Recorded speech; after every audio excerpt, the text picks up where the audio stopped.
Hi everyone, ya sabes que Carlos Tirzata to another episode of Dimitra's Dishes.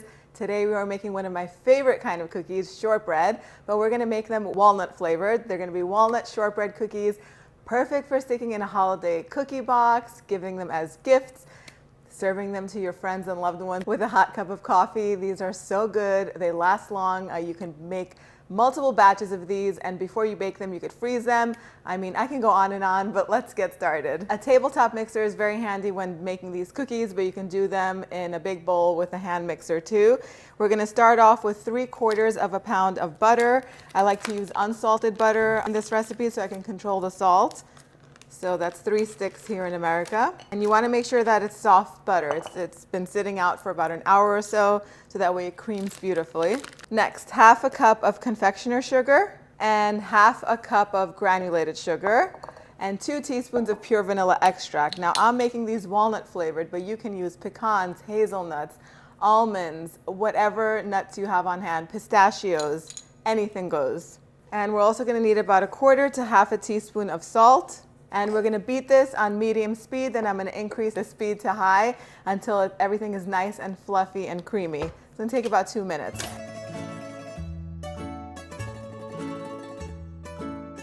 So always scrape down the sides and the bottom of the bowl. And now I'm going to add 3 cups of all-purpose flour and beat that until it's combined slowly so you don't end up wearing it. And that 3 cups is 430 grams. And while that's mixing, I have 1.5 cups of ground walnuts.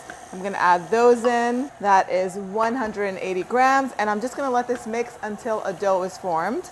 And that's it, just like that, the cookie dough is ready. You're gonna lightly flour your work surface, and we're just gonna roll these out now. Okay, you're gonna roll this out to about 1/4 inch in thickness. You can make them thicker if you want, like a 1/2 inch thick. I think 1/4 inch is perfect, but you do you. And before you do this, you want your oven preheated to 350 degrees Fahrenheit and line 2 baking trays, 2 or 3 baking trays with parchment paper. Fun fact, if you didn't already know, you can reuse parchment paper, especially if you've only baked cookies on them. Just don't use any reused parchment paper that maybe you make pita chips on. Last thing you want is garlicky flavored shortbread cookies. And then use your favorite cookie cutter for this. I love making heart-shaped cookies, so I'm gonna use a heart-shaped cookie cutter and this round one too. This makes about 30 to 40 cookies, but that all depends on what size your cookie cutter is, right? So just cut them out and put them on the parchment paper.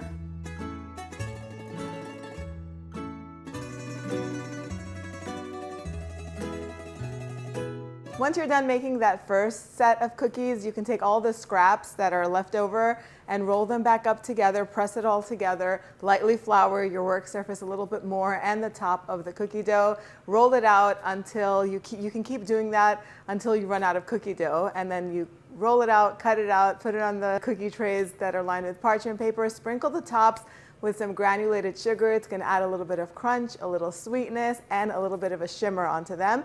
At this point, you can bake them straight away, but I suggest that you freeze them if you have room in your freezer for 10 or 15 minutes so that way they can harden, and that's going to help them keep their shape.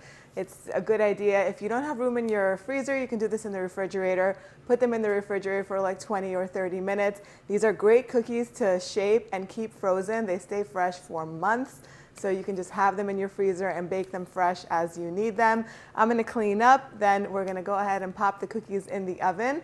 The oven is preheated to 350 degrees Fahrenheit. It takes about 20 to 25 minutes for the cookies to bake. They're gonna get slightly golden on the edges, but they're gonna stay pale in the center.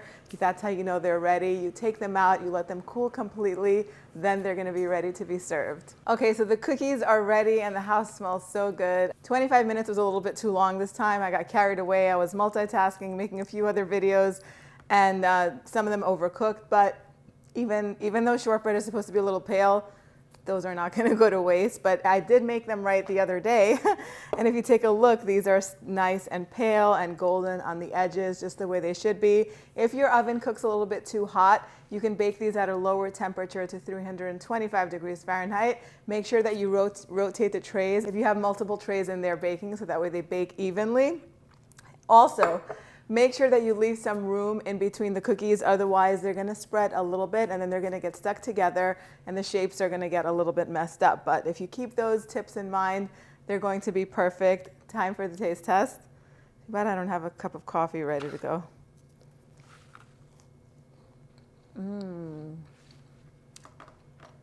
Cookies are dangerous in my house, especially shortbread. These crumble and melt in your mouth. They're so rich from all that butter that's in them, yet they're light and not too sweet. I love the little crunch from the walnuts and the light, very subtle flavor that they lend. So good. I hope you guys are gonna love these. Put these in cookie boxes. Once they're cooled, you could sandwich them together with some jam. You can dip them in dark chocolate. There's so many things you could do to decorate these.